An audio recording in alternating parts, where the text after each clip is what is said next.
How to enable picture-in-picture mode on YouTube. Hello everybody, welcome back to my channel. This is me, Bipin Bisnet, and today I'll guide you on how you can enable the picture-in-picture mode on YouTube.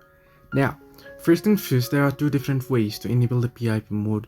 If you're an Android user, then you might not need to have the premium, or else you'll need to have the premium to legally use the PIP mode in YouTube. However, if you're an Android user, then you get this feature where you'll be able to use any apps in PIP mode.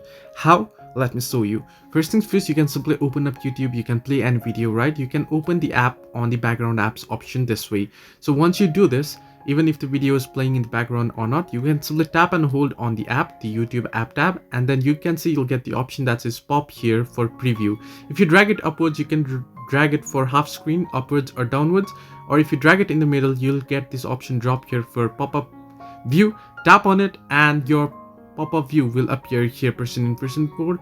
So you can simply tap, go ahead and open up any video, and you can change its size as well. You can make it smaller or larger, and you can go ahead and stream it, while on the background you can use any other apps. So this way you can enable the PIP mode on YouTube. Hope this helped you. Do like and subscribe, and not forget to leave a comment down below if you have any further issues.